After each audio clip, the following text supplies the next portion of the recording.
Udah bicara aja. Baik, terima kasih banyak.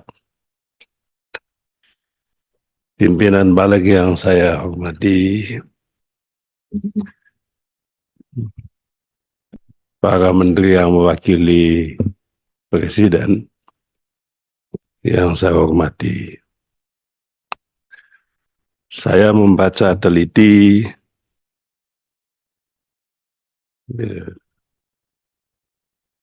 usulan prolegnas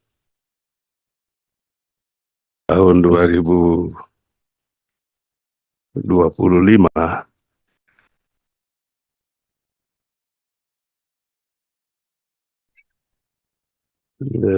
Saya bolak-balik, tapi yang saya cari itu tidak ketemu. Maka perkenankan saya untuk menanyakan itu.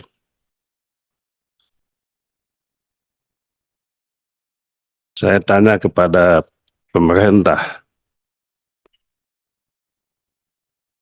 bagaimana nasib rancangan undang-undang perampasan aset? Tidak ada di sini. Apa memang tidak dimasukkan atau sudah dimasukkan tetapi tidak dicantumkan di sini?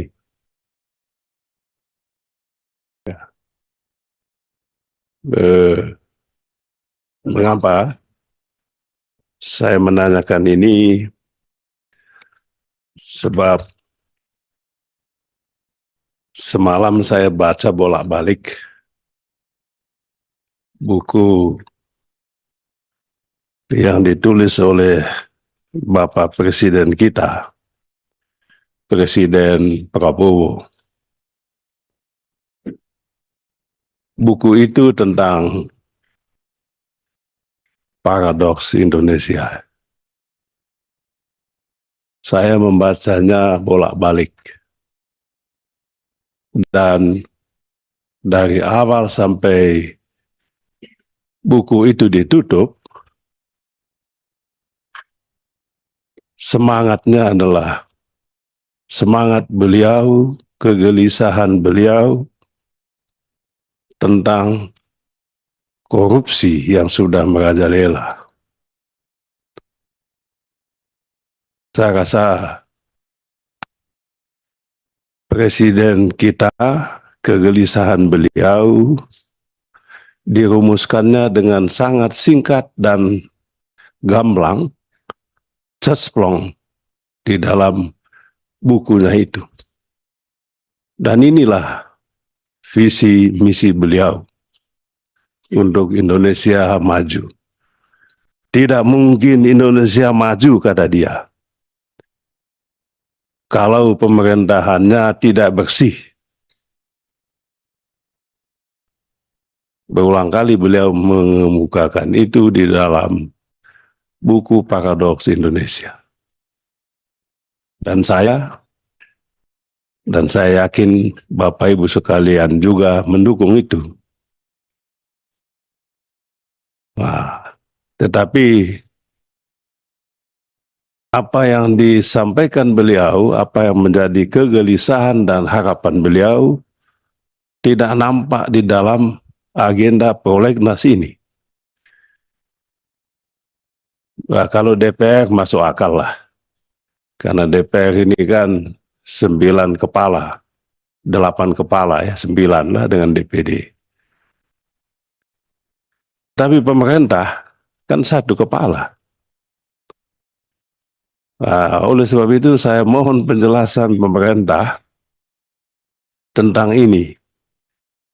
Rancangan undang-undang perampasan aset, bahkan kalau bisa, pemerintah harus ambil inisiatif untuk mengajukan usulan rancangan undang-undang revisi undang-undang KPK, manakala perlu juga revisi undang-undang tindak pidana korupsi. Itu usulan saya.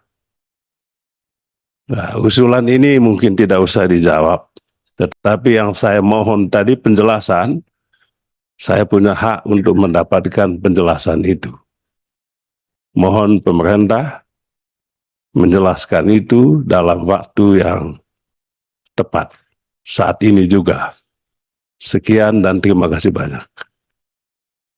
Baik, terima kasih dari Pak Beni. Mohon dari Pak Menteri mungkin bisa ada tanggapan, silakan.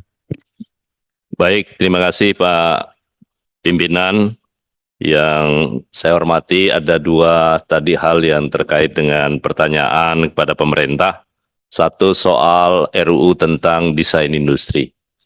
Prinsipnya kalau RUU tentang desain industri, kalau DPR berkeinginan untuk menjadikan usul inisiatif, kami persilahkan Pak. Kan prinsipnya yang penting jadi. Itu satu. Pemerintah tidak akan pernah keberatan untuk memberikan ruang kepada Dewan Perwakilan Rakyat Republik Indonesia untuk menginisiasi itu.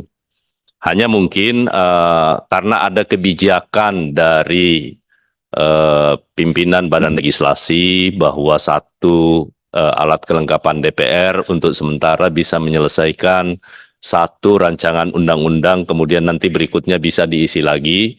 Itu yang membuat pemerintah mungkin memasukkan itu. Tapi kalau itu dianggap penting bagi DPR untuk melanjutkan, terutama teman-teman dari Komisi 6, sebagai alumni Komisi 6 saya setuju Pak Prof. Darmadi. Itu satu Pak. Yang kedua, terkait dengan RUU perampasan aset. Pemerintah tetap berkomitmen sama. Karena itu di dalam rancangan tentang prolegnas kita tahun 2025-2029 itu tetap masuk dalam program legislasi nasional jangka menengah. Kenapa sekarang belum pemerintah ajukan? Karena periode yang lalu pemerintah sudah mengusulkan menjadi usul inisiatif. Tetapi perdebatan di parlemen itu masih cukup dinamis. Karena itu, pemerintah akan melakukan dialog lebih awal terkait dengan kajian-kajian yang sedapat mungkin itu bisa dilakukan. Termasuk saya berterima kasih, saya mengikuti perkembangannya, dinamikanya, termasuk di Badan Legislasi. Tadinya dibahas di Komisi 3, kemudian Komisi Badan Legislasi melakukan diskusi, bahkan menyangkut soal perubahan nomenklatur judul. Apakah benar yang dimaksud itu adalah perampasan aset atau pemulihan aset, aset recovery. Nah, karena dua saham kita masing-masing kan 50% nih. DPR punya saham 50% sebagai lembaga pembentuk undang-undang sesuai amanat konstitusi. Pemerintah juga saham 50% dalam pembahasan. Sedapat mungkin daripada kita hanya gagah-gagahan mengajukan satu rancangan undang-undang, tapi pada akhirnya publik tidak mendapatkan hasilnya. Nah, sejak ini saya sampaikan sekali lagi bahwa ini akan kami bicarakan dengan pimpinan DPR, kemudian pimpinan AKD, kita diskusikan bersama mana yang paling terbaik. Intinya RUU ini menjadi kebutuhan kita bersama. Apalagi sesuai dengan kebijakan Undang-Undang 12 tahun 2011, dulu kita hanya boleh melakukan revisi prolegnas 2 kali dalam setahun. Sekarang setiap saat boleh, yang penting DPR dan pemerintah sepakat. Kalau ternyata besok kita sudah ada kesepakatan awal, baik dari sisi judul, kemudian juga mungkin substansi yang selama ini menjadi perdebatan-perdebatan itu bisa kita diskusikan lebih baik, maka secepat mungkin kita akan mengajukan itu. Termasuk usulan yang terkait dengan revisi tentang Undang-Undang 31, seperti yang disampaikan oleh Pak Beni. Saya rasa itu Pak, demikian, terima kasih. Assalamualaikum warahmatullahi wabarakatuh. Waalaikumsalam warahmatullahi wabarakatuh. Cukup Pak? Boleh Silakan. saya interupsi sedikit. Pak Menteri,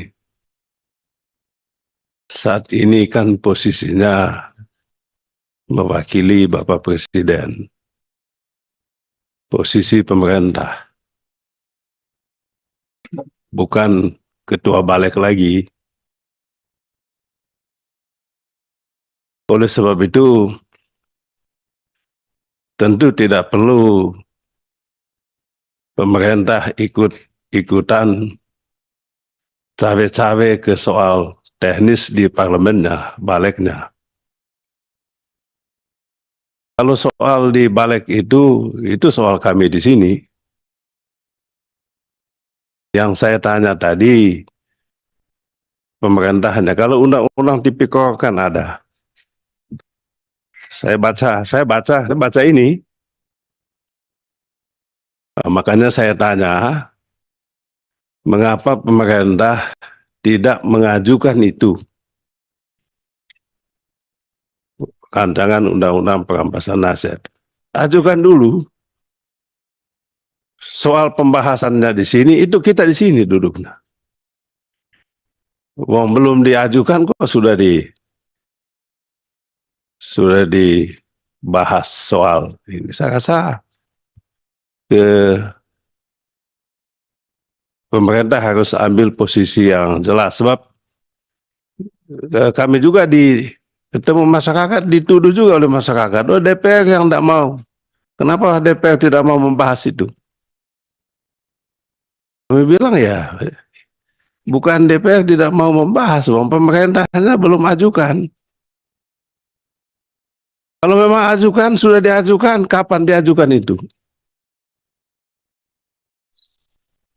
Kalau ada, tertulislah. Umumkan itu. Jangan kita main ciluk, bah.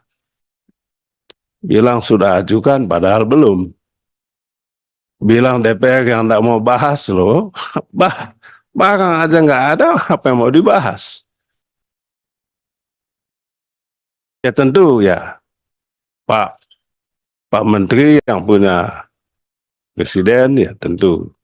Saya hanya tadi, karena semalam saya baca buku itu, ya saya senang sekali, tapi saya lihat di sini kok enggak ada, ya makanya saya nanya. Kalau memang tidak diajukan, ya udah, kita gembira juga. Kalau memang begitu. Itu saja Pak Ketua. Jadi kita tidak ada yang ini, ya simpel aja. Pak Menteri bilang aja ya enggak usah diajukan, atau mungkin tidak tepat waktu atau apa, ya udah. Sekian dan terima kasih. Iya Pak. Mungkin Pak Beni, perlu terima kasih. saya sedikit ya Pak, Ya, karena kan ini isunya sensitif. ya. Tadi beliau menyampaikan bahwa Undang-Undang Tipikor kami masukkan. Nanti silakan dibaca bahwa pemerintah komit mengusulkan itu ada di daftar 40 RUU yang kami ajukan, dan Undang-Undang Perampasan Aset itu ada di urutan kelima. Ya, supaya jangan bolanya menjadi liar gitu loh. Saya rasa itu. Makasih. Jadi sudah diajukan Pak Menteri dan Pak Beni berupaya di sini